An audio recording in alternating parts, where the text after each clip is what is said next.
Okay. I think we're going to get started. So hi, everyone. Good afternoonish or kind of morningish, or if you think of noon. My name is Claire Nelson. I work in Portland, Oregon for the Mazamas. We're a 126-year-old mountaineering organization that focuses on education, community building, and stewardship and conservation in the Pacific Northwest around the mountains. I use the pronoun she, her, and I help manage our education and culture initiatives at the organization. I'm really happy to be here today as your moderator. You're logged into the Oregon Outdoors Recreation Summit's webinar, No Resource Left Unshared. And we'd like to start the sessions. Folks have already started to do this, but by just inviting you, the audience, to introduce yourselves and the chat feature. So please take a minute, just let us know who's here, what business or organization you're with and representing. Anything about you you'd like to share in the chat, we'd love to know. So we're really happy to have you. We want to take a minute to just thank our summit sponsors. All these folks make this happen this year, so we're really, really grateful for them supporting this year's program.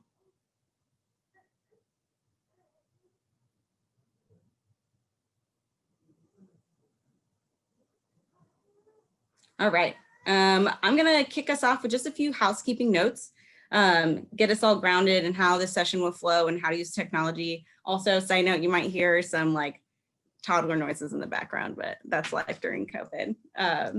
So just so you know. So this session is going to be recorded. The recording will be available on Travel Oregon's YouTube channel later this fall, so keep an eye peeled for that. We'll send out the recording links to all the summit participants once they're available, so you'll see that in your email when it's ready to go. And throughout the session, we'll be using both the chat and the Q&A feature, as well as a couple of polls to kind of hear from you and see like where you're at in terms of some of the questions we want to ask today, so the panelists can tailor their questions that way. So you'll hear prompts from me on how to participate. But the chat feature is there on the right side. You've probably seen it. If you hover in the bottom, you can see your little chat button, and polls will just pop up on your screen, and you can answer them there as well. Feel free, if you want, to submit any questions for a Q&A at the bottom by using the little question and answer, the Q&A button also at the bottom of your screen. You can type questions in there at any time during the panel discussion, and then we'll also be saving about 15 minutes at the end to have questions there. We'll try to answer everyone's questions, but of course it just depends on what we can get to today. So if we don't get to your question, we apologize, but hopefully it'll be answered in other ways throughout the panel. And lastly, at the end of the session, you're going to see a survey link pop up in your Zoom web browser window. So we'd love to hear your feedback on the session, what was valuable to you and how we could improve. So if you wouldn't mind just taking 2 minutes to share your thoughts with us after the conclusion of the session, it really goes a long way in helping us plan future outdoor recreation summits. And so we really appreciate that. Okay, I would like to transition to our lovely panel.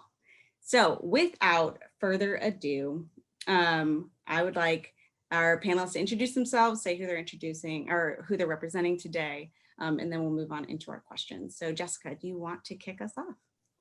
Sure. I'm Jessica Carillo Alatour, pronouns she, her, and I am the executive director of Hikit Baby. We are a national nonprofit that creates opportunities and removes barriers so families with babies and young children can take their first steps outside. And I live in the Beaverton, Oregon area with my 2 girls who are 3 and 6, and hopefully they don't hop in and disturb us today. And we also, my husband and I also have a large dog named Oberon. We all like to go hiking all around the trails we have here in the Pacific Northwest. And Kevin, you want to introduce yourself? Sure thing. Thanks, Jessica. And thank you for hosting, Claire. My name's Kevin Frazier. I'm the founder of Passport Oregon, which is a nonprofit that works under the Portland Tennis and Education organization right now to connect kids from what we like to call under-natured communities to explore the rest of the state. So we believe that every Oregonian should be able to see the sites that make Oregon such a unique spot to call home, and we want to get that started at an early age. I am a student at the UC Berkeley School of Law, which means I'm remotely calling in right now from San Francisco, but most of the time I've been studying up in Bend, Oregon. And when I'm up there, there's nothing better than getting out and hiking, trail running, and hopefully soon skiing. So looking forward to that. And thanks again for letting me be a part of this conversation. And with that, Nate. Awesome. Kevin, thanks. Claire, appreciate you having us all on this, I think, worthwhile panel discussion. I work for an organization called PAIR. I am currently the PAIR Works director. I oversee a couple of our job training programs and businesses that we've established through that. Prior to that, I ran our wilderness rec program for 7 years. So look forward to the discussion ahead. PAIR, for those of you that don't know, is an organization that works with homeless youth downtown Portland, ages 15 to 25. PAIR is actually an acronym that stands for Project Education, Art, and Recreation, which were kind of the three pillars we use to engage with youth when they came in our doors. We're doing a bit more than that right now, but anyway, I'll leave it at that. Thank you. All right, great. Thank you. And welcome, everyone. We're really happy to have you. So we'd actually like to start this panel off with asking the audience a question. So we're going to ask you to type in the chat function, if you will, but we also want to hear from you. Like, why is resource sharing important? What are the benefits to it? So if you want to take a minute and just think about what you think is the important parts of resource sharing and why it's crucial for organizations, go for it. Go ahead and put some answers in that chat function right there on the side. And we'll see what comes on there. Thanks, Hillary. And in the meantime, panel, maybe Jessica, you want to start us off with this question too. Like, in your opinion, what are the benefits to resource sharing and why is it really important for Hikit Baby and beyond to engage in it? Yeah, so resource sharing, I think some of you are already starting to answer the same things here, but for us, we are a newer nonprofit and we're still trying to figure out fundraising and trying to get enough money to do all the things we want to do. So resource sharing is really crucial to helping us maybe make more impact with less dollars. It also lets us build new partnerships in the communities where we are. We're in over 300 cities across the US and into Canada. And with that, we have a really wide range of communities and things look differently in those communities. So it gives us that opportunity to start making relationships so those local communities can really thrive and make an impact so that more families can get outside and enjoy themselves. Yeah, and just to piggyback off of what Jessica was saying, I think Passport Oregon was all volunteer operated. And so getting going with basically zero financial capital and zero community connections for a lot of kind of young folks who tended to live in the Portland area, we counted on organizations being willing to help us out. And it was really just a process of being collaborative and communicating openly. And we were able to partner with the Sun Schools, for example, to use their vans, which was just sitting in a parking lot Saturday and Sunday. And we used that van to take kids out to explore the outdoors. And so it was just this process of making sure we were transparent about our needs and then also being willing to ask folks. And I think that process of simultaneously showing what you need and what you can offer and doing that across a lot of different organizations just opens up the door to a lot of partnerships. Yeah, absolutely. I really appreciate just kind of looking into the chat here, what a lot of folks have already started to put up. I agree with so much of that. You know, for us, you know, we've been around for 18 years and it's kind of like as Kevin had said, like you started as an all volunteer organization and building this up from the ground. And I think that, for us, and particularly with the population we work with, it's about building that relationship. And not only are you building a community partnership, with other folks, but you're not having to reinvent the wheel. There's a lot of things that people have already done. And if you're able to partner and or, piggyback off of that, it really makes, your job a lot easier in your ability to expand a program, to start a new program, or whatever whatever you're needing your capabilities to be moving forward. I think that as long as you can be adaptable, it's really critical, because not everybody is able to leverage, what you have, whether it's a new organization, or someone that's been around for a long time.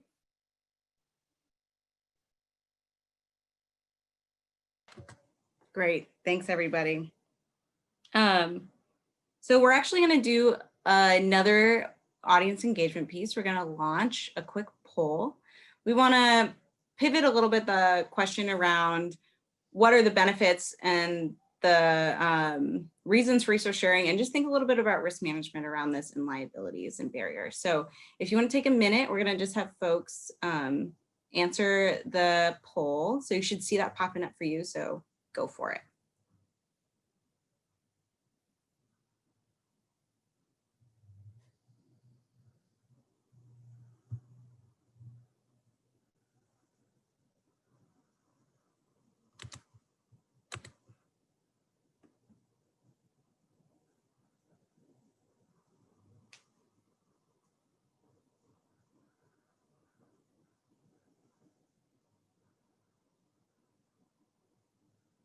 All right, so on to our panelists. Can folks see those results, Hillary, or is that hidden from folks too?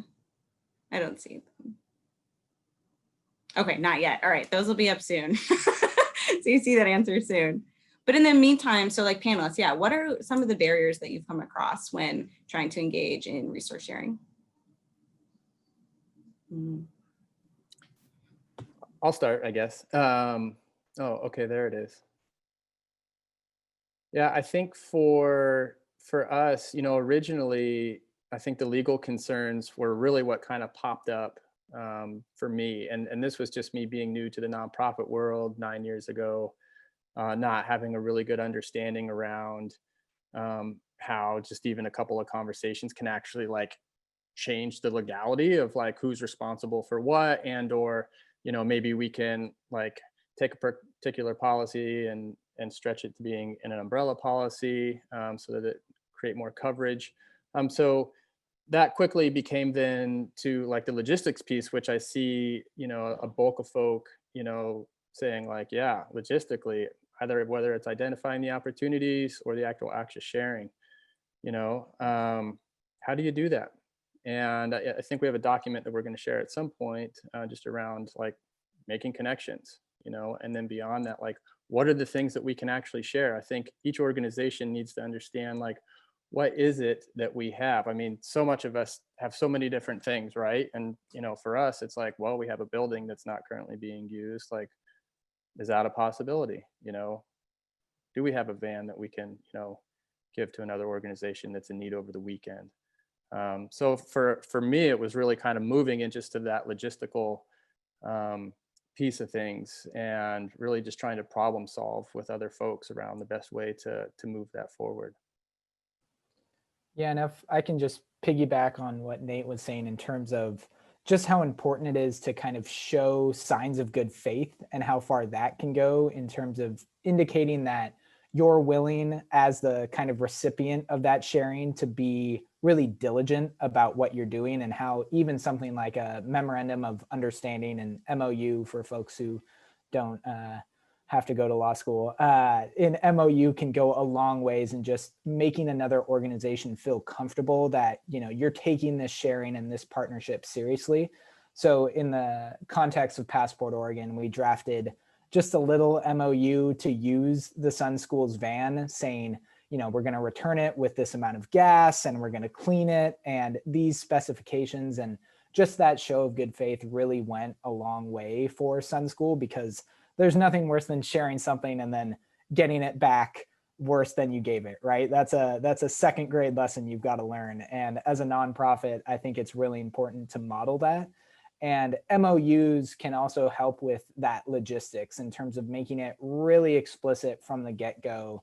What time is something going to be returned, or what kind of state do you expect it to be in upon return? And that way there's just a kinder, kind of simpler relationship that doesn't have to get acrimonious at all, because no nonprofit wants another headache. And just to underscore and kind of add to what Kevin and Nate are saying, I think something that we have been learning about too is thinking about what your organization has to offer as well, because I think these are typically building into longer term relationships when you start resource sharing. So if you come willing to offer something and not just showing up and asking, hey, help me out, but here's something I can offer, or here's something our community is asking for, and we would like to work with you to give it to them. How can we do that? Are just different ways that you can kind of come at it instead of just walking around with your hand out.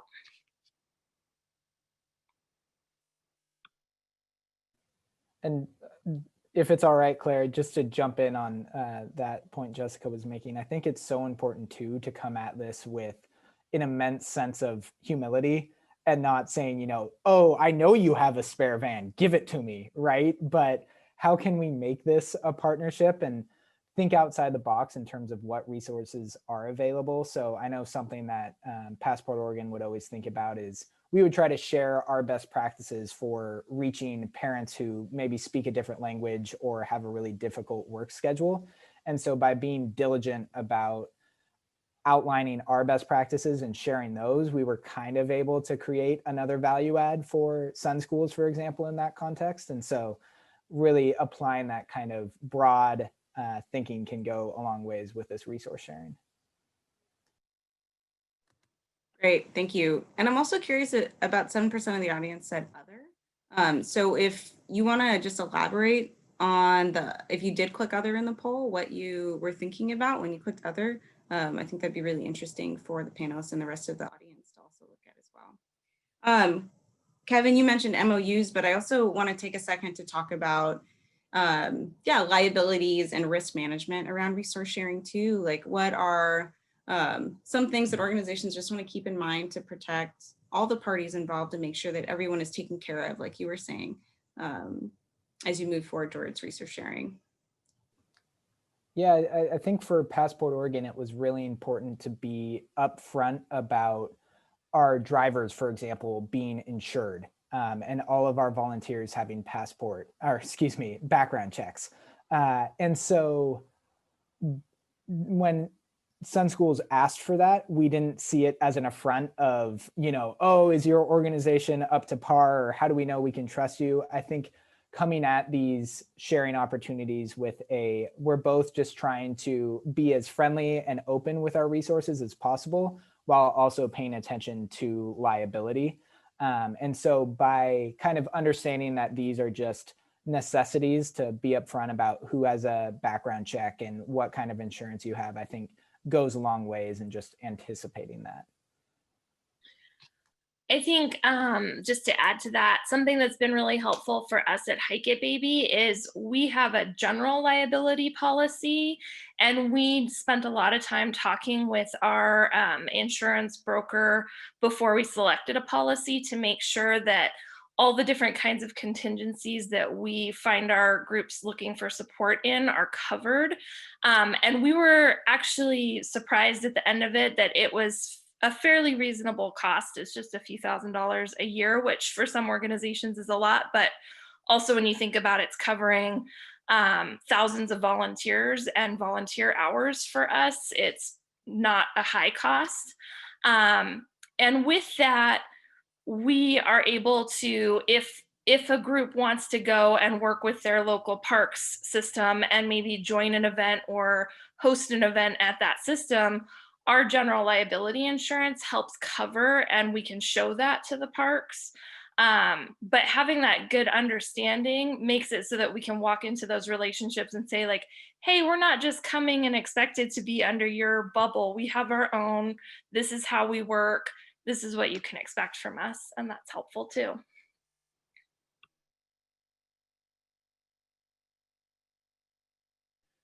Yeah, I think, a lot of what we encounter also, comes with our volunteers. And I mean, they're needed. I mean, it's really almost the backbone of our organization. There's 10 of us on staff and we have over 100 active volunteers. But we also know that, with those volunteers, like that's something that we can leverage, for other folks. But a lot of other organizations, kind of have their own policies in place and, trainings in place. And so I think being sensitive to that, just from like, like what is the risk of like pushing somebody to go, work with like kids, versus an adult population. And when folks have asked for that piece, just being open to the fact that, hey, there's going to be some additional time that needs to be spent, so that we can actually like shift our folks, for instance, with like Brown Hope or somebody more recently that we've been working with. So that's been a challenge, but not something that we can't overcome. And that way, everybody's covered. So that's what we've seen recently. I also think, to jump in as a panelist, but also is that if your organization is resourced enough to have really robust liability coverage or insurance, that's also a resource that can be really valuable for other organizations that maybe have less resources or less connections or a less expansive liability coverage. So that's another way to partner with organizations, I think, to leverage. And it's another really good resource in our community is just that insurance piece, so that if you do partner or there's any way to encourage resource sharing, there's a way to help people also be covered legally as well, if your organization also has those resources. I want to go ahead and actually launch us into another poll. So Hillary, if you wouldn't mind launching the next poll, we're just going to get a sense of the audience on where does racial equity play into your decisions when you're making choices on whom to share resource with and what it looks like. So we'll take a few minutes just to answer that poll. And our panelists are also going to be talking about this as well. One thing I kind of want to take a step back, actually, panelists, and just talk a little bit. We want to talk about like what it looks like when we move successfully into resource sharing. But yeah, if you want to take a minute to talk about what you think is kind of the ideal practice, like the ideal steps to developing those relationships so that you can effectively resource share. And then also tying this question around how racial equity also ties into that process. We'll get started with that. Nathan, do you want to take this one off? Sure, yeah, I'll start with that. I think for us, I think I mentioned this before, but I think it is so important to, start from the relational aspect of things.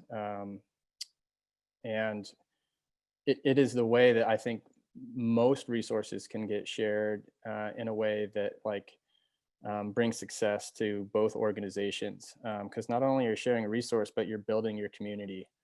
There's the poll, that's cool. So for us,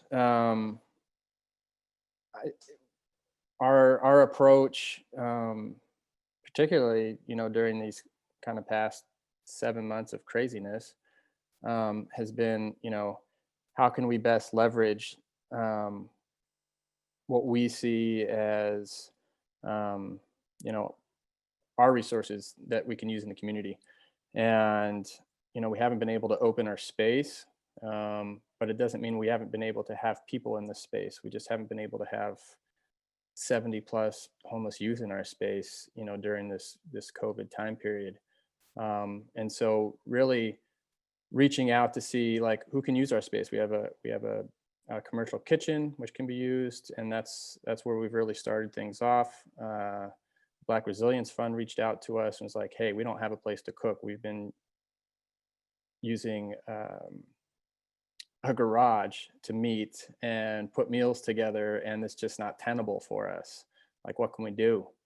And so we've been having them in our space, you know, twice a week. So they reached out to us, and we also had Stone Soup, if you're familiar with some of the organizations downtown, which is a great organization as well. But looking at like where kind of the balance of power is from a racial equity standpoint, I think we know that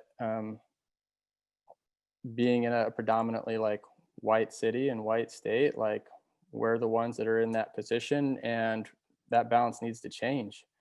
And so we started working with Black Resilience Fund just as one way to start to address the needs of the racial equity within the nonprofit world.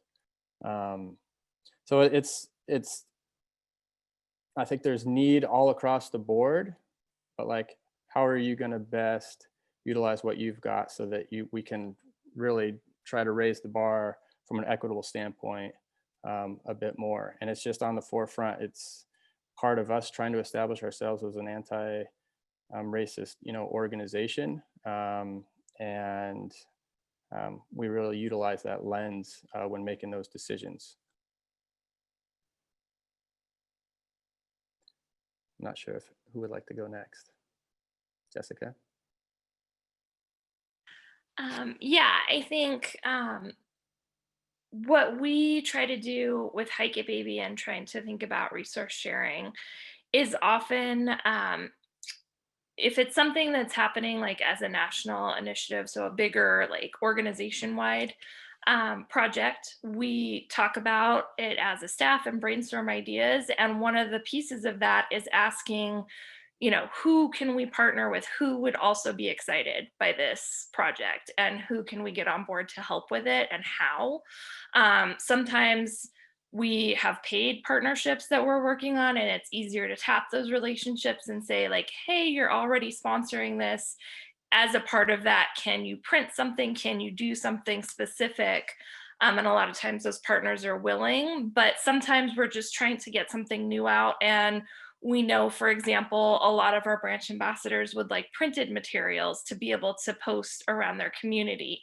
So giving different ways that those ambassadors can either go find local partners that will print for them, or we can talk to, like here we worked with one of the national wildlife refuges and created an activity sheet that we helped design, and then they printed for us, and our ambassadors could go pick them up and then hand them out. And just things like that, starting to work with organizations that might not have the money to pay us for something, but because they can print or do something, we can still leverage that and get the end results that we're looking for. In terms of the equity side of things, we're still trying to figure out a lot of that and explore different ways to have those meaningful partnerships that are more equitable and addressing more of the needs of the community. One of the things that we're starting to do is trying to invite people to the table to talk more, to understand what those needs are. And also not put ourselves first, right? Like, it's not about, oh, Hikit Baby has to achieve this. It's about, we want to get families outside. So how can we support that in different ways? And just looking at it from that perspective. Yeah, just to comment off of that, I think Jessica's spot on, where no one's ever 100% doing as much as they could be. And we're always learning, and approaching it with that learning mentality has been really beneficial at Passport Oregon. So generally our approach has been, instead of saying, hey, this is the partnership we want, and this is our model that we're going to apply, it's been, hey, we think we could be potential partners. here's how we usually do things. What would be best for your community? So when we worked with IRCO, for example, to take 15 students on 7 trips around the state, we proposed our usual slate of trips, which is out to the coast, down to Silver Falls, up to Mount Hood, and kind of general Portland, 2 hours radius around Portland. And they said, hey, that's great, but also can you include some trips that are within 15 minutes of our neighborhood? Because we also want to make sure that folks know how to get outside just in their backyard. And so by virtue of just saying, okay, this is our model, but how can we change this to be better partners? That really went a long ways for us. So I just think it's that steps like Jessica was talking about, doing that outreach, sitting down, getting to actually understand what the needs are and what the desires are is just the foundational first step that has to happen. And what I love about this session is, as we continue to share more ideas and more thoughts and more resources, you may sit down with a partner and they may say, hey, your model doesn't work for us. But now by virtue of these sorts of sessions, we'll be able to say, oh, you know what? I think Jessica at Hikit Baby might be a better fit for you. And maybe let's get that conversation going. And so I think that mentality also of not saying, like Jessica was saying, oh, it has to be my organization. And no, we really need this partnership. But asking the community first is really important.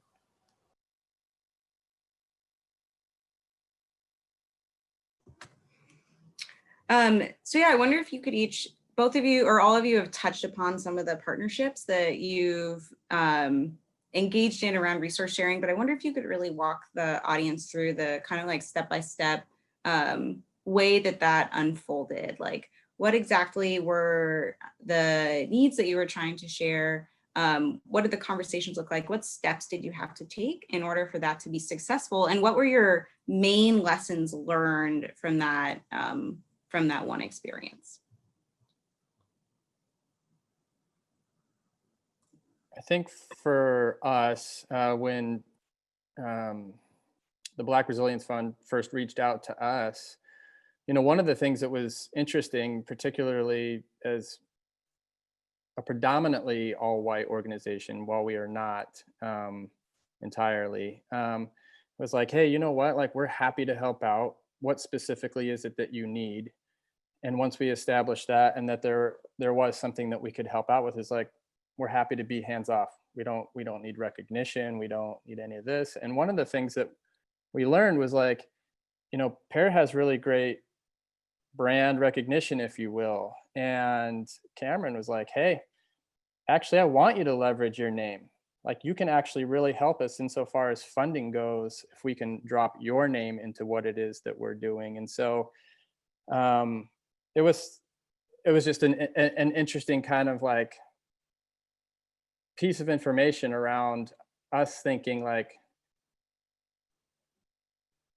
we don't need this, but yet together we were actually stronger by utilizing both Pear and the Black Resilience Fund's name and messaging. And we, so much of what we do lines up together, our mission and our values. And so that was an interesting piece, as opposed to just wanting to stand off to the side. So that was an interesting lesson.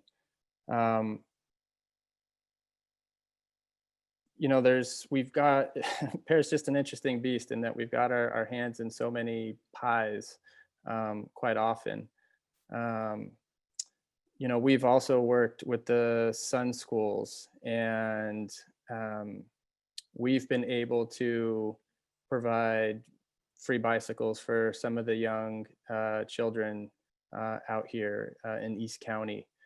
And, with that, it wasn't just like, hey, we have a resource and we can provide this, but like, what else do you need? And I think really trying to tackle this and answering the whole question, because it's not just giving a bicycle, there's bike repair that needs to follow up with that. And being in a fairly impoverished community out here, it wasn't something that we thought of like right away. Oh yeah, right. Yeah, sure. We have a bike shop and people come into our shop, for bike repair, but being able to also provide that, because we know that they're going to need that 6 months down the road, how hard are kids on bicycles? They ride them off a curb, they ride them into a curb, they're riding them into each other.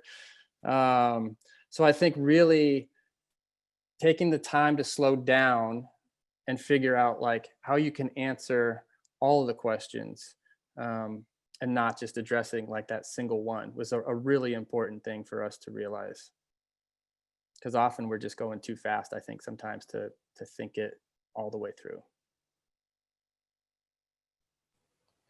I know, so Passport Oregon actually had a partnership with the Mazamas on some of our trips. And that was a really unique experience because the way that got started was just reaching out, kind of a cold email saying, hey, I love what you're doing and I think you're going to enjoy what we're doing. Is there a way for us to collaborate? And just that initial email, I think, was one I had sent to a lot of organizations. And generally, I always got a response back just because I think this Oregon nice mentality really is pervasive, especially in the nonprofit community. And sometimes organizations would say, hey, love what you're doing. We don't have the time or the capacity or just something. We don't think it's going to work out. And that was fine. But in the case of the Mazamas, we were able to say, hey, these are some resources that the Mazamas have available from a knowledge of potential trips, as well as volunteers that could help out. So one thing I know that we did a trip that was an indoor rock climbing trip. And that was something that was previously not on Passport Oregon's radar at all. And I think having that willingness to be flexible with your model when you reach out to a new organization is really important, because they might be right on the edge of being able to help you if you just make a small tweak. And so that was always really important. And then for us, we really prioritized thank you notes, which I know is something that your mom probably tells you to do. Definitely was the case for me, but it really does go a long way. So when we had people volunteer from other organizations, we often had state park folks. So to those state park officials who I saw in the comments, thank you. We had a lot of state park support where rangers would give us a little tour, and on our bus ride home to Portland or wherever we were headed, we had the kids write little thank you notes, and then we would send them back to the rangers. And that often went a really far way because we didn't have much to offer by way of reimbursement or something like that. But just showing that gratitude can really let folks know that you're appreciative and that you do value them, not just for a service, but as a community partner.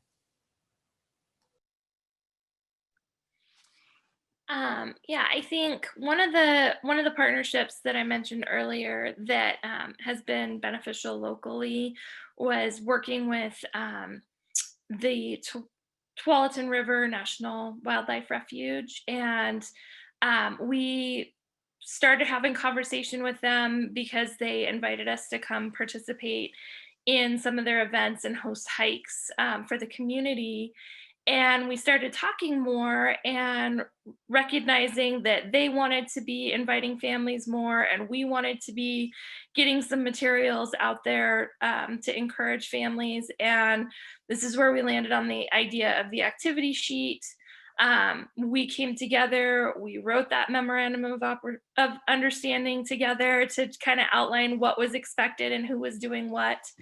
And then we worked on the design and got something put together and then printed. And we were able to get thousands of printed sheets out there that, like I said, the families are encouraged to go to the location to pick them up. Our ambassadors are able to pick them up and take them to other locations. So it gets more word out about the refuge. It also just gives families another way to engage their kids and do something a little fun together. And it was really, it's a small project, but it was really meaningful in just that coming together. And it's given us that relationship now that, when new ideas come up, they're one of the people or the groups that I go to say, hey, we have this grant opportunity. We want to work on this. What do you guys think? Is this a partnership we can have? And it makes those grant opportunities a lot stronger, right? Because now we're proposing something where we've connected with another organization, and those funders like to see that because then it's something that there's more buy-in and more support for, and it makes a stronger proposal. So.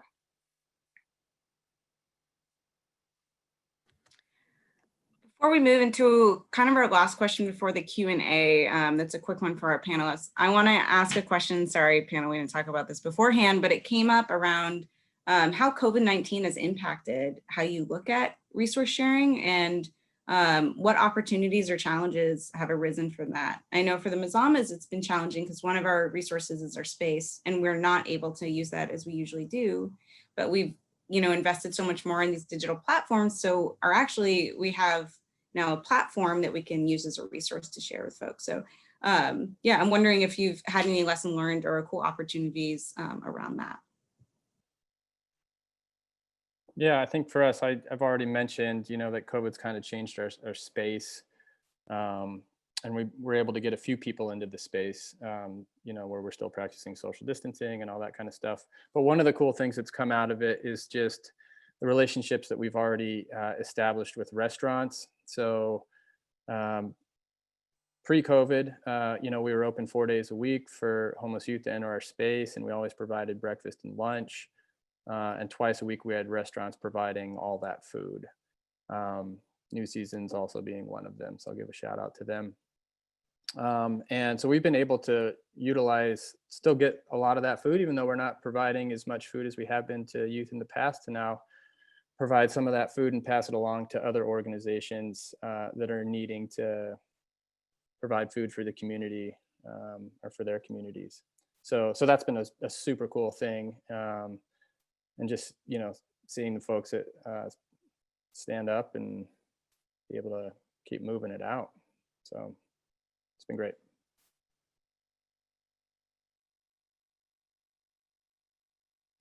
I'll quickly go. I think our volunteers have predominantly just spent the time trying to build new relationships and think about what are the lessons that could be learned for a return to some degree of normalcy when putting kids in a van makes sense again.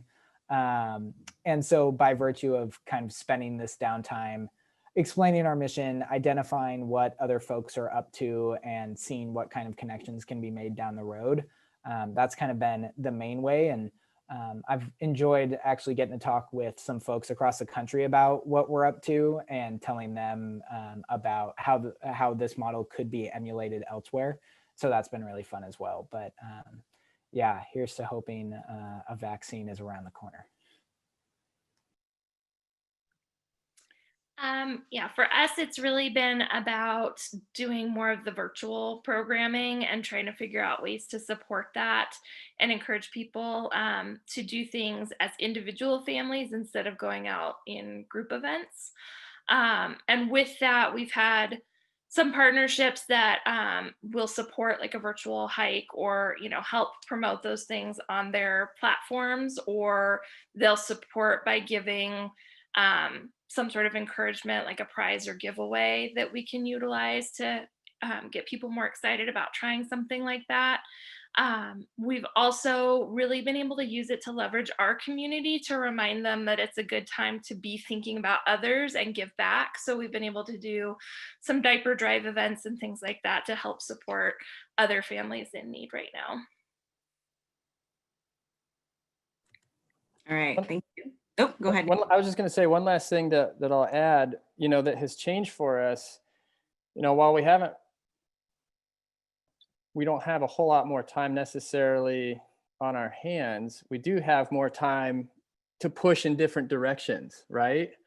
And so, while so much of us are spending more time now in front of a computer, we are also spending less face-to-face time with youth. So it's allowed us to really pivot and adapt to doing outreach. And so we've been able to push that time towards partnering with some of the other organizations, which has also been a really cool thing. Like, if you can't do all what you have been doing, like, what else can you do in lieu of it, right? And so much of us want to do a lot, but it's also been, I think one of the great things about COVID are the relationships that have formed, out of this for us. So there are some good things.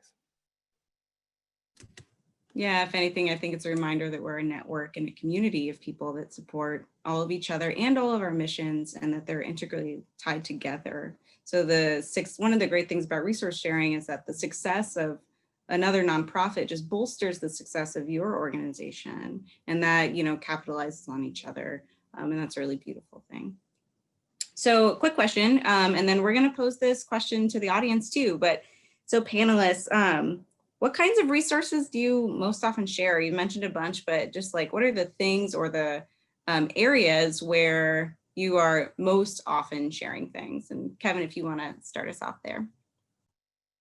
Yeah, sure thing. So we've really encouraged our volunteers to be a part of the general outdoor community and not to think of Passport Oregon as their only means for getting involved in connecting folks to the outdoors. And so by virtue of our trips usually being hosted with a partner, it's been really fun to see our volunteers morph into their volunteers. And some folks might say, oh, well, maybe it's a zero-sum game and each volunteer has 2 hours they're going to allocate to outdoor recreation or something like that.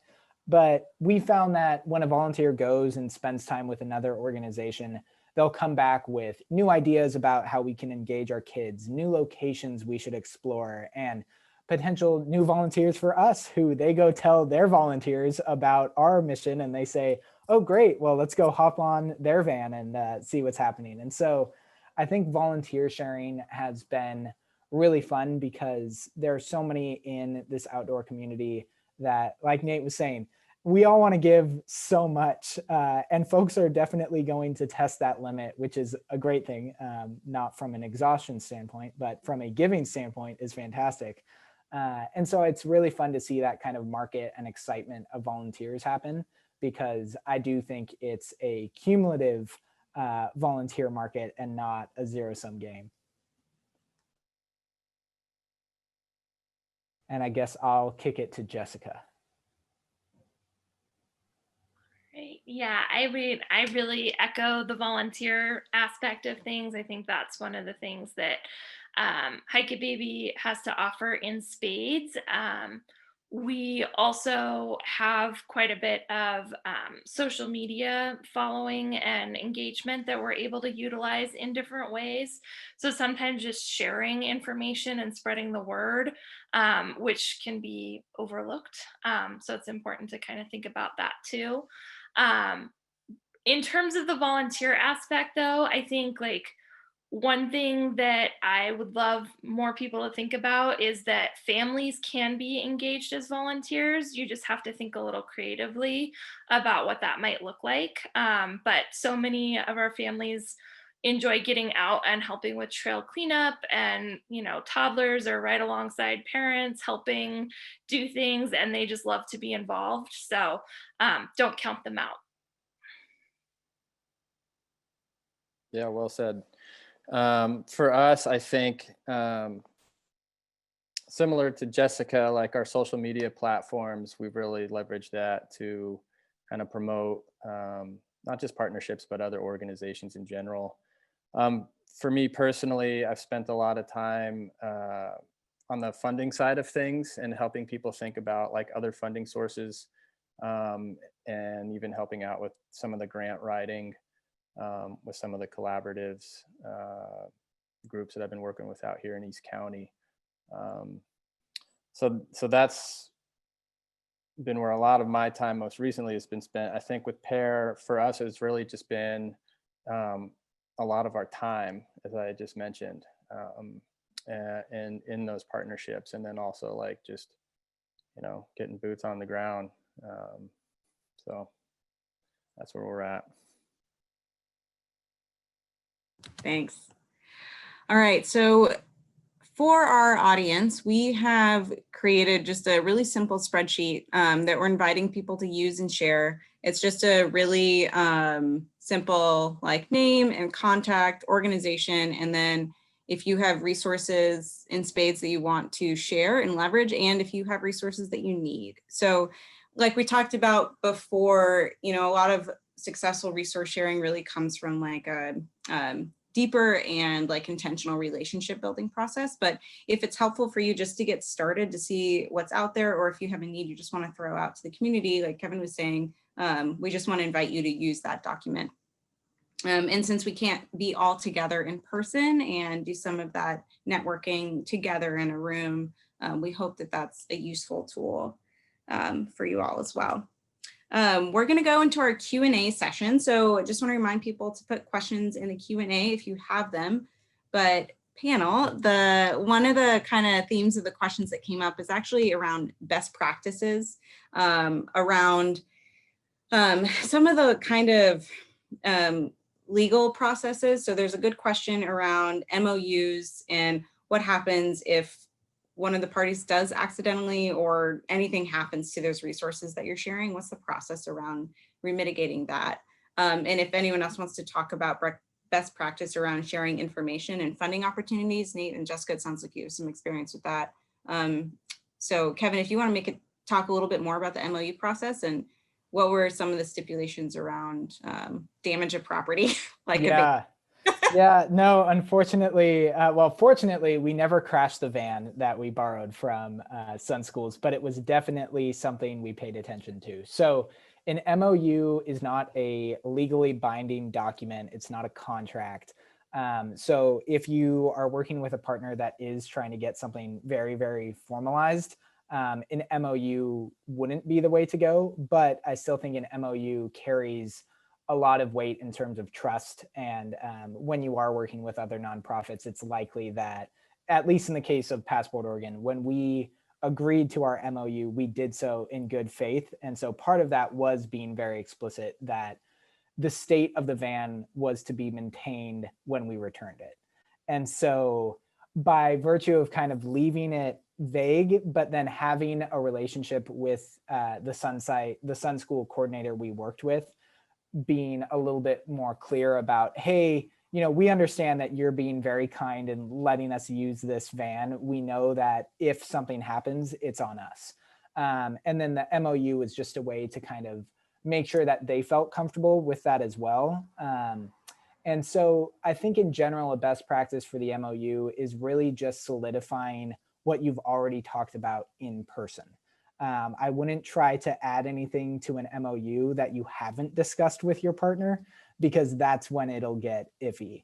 So making the MOU a collaborative document where you're going back and forth in terms of expectations and then saying what those expectations mean to you is important, because the words on the page will say one thing, but the relationship you've built and kind of the outlining of what you imagine those words to mean is far more important. So even though we never crashed the van, thank you, we were clear that we had the insurance capable to cover that and would cover that if there was an event that happened.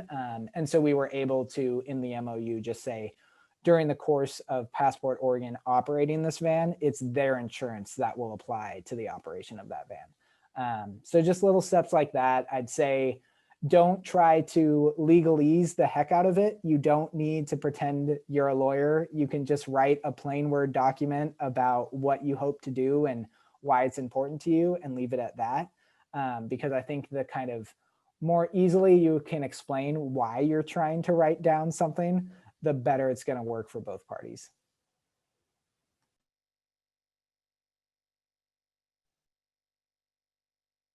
Yeah, I agree with that. And I would also just say too, that like, if it ends up being a long-term thing, like it can be a living document, the MOU. I mean, you can update it, you know, pretty easily and re-sign it. You know, there's other little things you can do too, particularly in like vehicle sharing. It's just like, you know, get that proof of insurance, maybe get a driver's license, photocopy or something like that from, you know, who the primary driver is going to be. But yeah, I mean, I agree with Kevin. So much of it is within the relationship and having that understanding, no matter what it's at. Like our bike shop is pretty grassroots, and all we did was sign an MOU with the Rosewood Initiative, who we've been essentially like renting renting space from, you know, and just like what our obligations are and what the understanding is for rent. And if we make a bunch more money than we think we're going to, then we'll pay them a little bit more.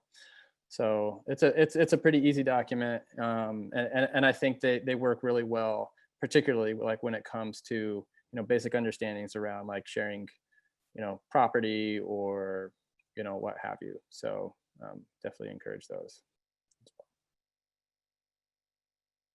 And I would just add, like, doing a little bit of background work to understand what the value is of those resources and what it would cost to replace them. And then checking in with the insurance provider to make sure that it's really clear on in what cases the insurance does cover, because a lot of times there's like loopholes that you wouldn't expect. So you just want to make sure that you're really clear on what's covered and what's not, and then you make a plan around that.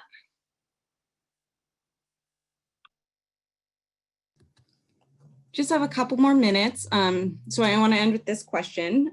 So around 20% of our audience said that they don't use like a racial equity lens, or it's not something they've explored when thinking about resource sharing. So I wondered if we could take a minute for those folks, if you just talk about kind of like the first steps that you engaged in so that you could start on your racial equity journey. And so some folks have some tangible first steps for those organizations as well. Yeah, for PAIR, I think it's about 5 years ago now. I think at that point we probably still were an all-white organization, but we were getting close to 50% of the youth that were coming in our doors were, you know, in the BIPOC community, and I think we really needed to change like our approach to having a better understanding for like what racial equity actually was, you know, versus like just, you know, our wide eyes. So there were a lot of layers that we needed to peel back for, you know, what business as usual was, you know, like I think that a lot of, you know, nonprofits, like there's this, you know, white hierarchical structure that things are founded upon as just like how business is done. And a lot of that just needed to be stripped away. So anyway, long story short, we went through CEI, which is the Center for Equity and Inclusion, just south of Portland, and embarked on what ended up being like a 2-year journey with them for all of our staff and some of our board. And we're still on that journey. I mean, the journey doesn't end. So that was, you know, our just understanding that we needed to actually make some changes, you know, within it. And I'd highly recommend them. They were great. There's a lot of ways that you can start your journey. Yeah, I think to build off of that, I would say there's definitely a lot of learning and getting comfortable with what the challenges are and what different experiences are, especially in the communities that you're trying to reach. And hearing from those communities and the members of those communities directly is really important and valuable. And then once you've kind of started to understand that, taking the time to really look at your organization and reflect on what it is you stand for and what you're trying to do and how that racial equity piece ties into that. I think it's pretty easy once you have that understanding to make that tie and say like there's always some aspect that makes sense. But I think if you as an organization, your staff, your culture, all of that don't take it into account and really bake it in, you can't really do the work and move it forward in a meaningful way. It's something that we've begun the process of at Hikit Baby, of taking that internal look. We recently sat down as a staff and board and looked at our mission, vision, and values and kind of reframed a lot of things. And it started really helping us understand, like when we're speaking to our community, how to make the argument of why it's important to include everybody, or why it's important to think about that racial equity piece when it comes to getting families outside. So that's been really helpful. All right, thank you, panelists. It's 1 o'clock, so I want to respect people's time and say thanks to everyone. So like we said, we hope to see you all at upcoming sessions for the next week for the Oregon Outdoor Summit. And if you have a moment, we just really appreciate if you click on that feedback link and give us feedback on this session and the rest of the summit. Like we said, we really take into account when we're trying to create better experiences for everyone moving forward. So it's really helpful to do that. And also we share that spreadsheet, but also when you registered for the summit, there was an opportunity for you to select that it's okay to share your contact info. So if there are people you saw in the chat info or on this webinar that you want to connect more with and ask some questions, I saw there's some questions for the panelists in there. You'll get that list as well, so be able to connect with this community through email that way as well. Thanks, Hillary, it's right there. So thank you, we really appreciate you being there, and we hope you have a wonderful afternoon. Thank you, Nate, thank you, Jessica, and thank you, Kevin. Wherever you went, class. Hey, Towards the thanks class. everybody.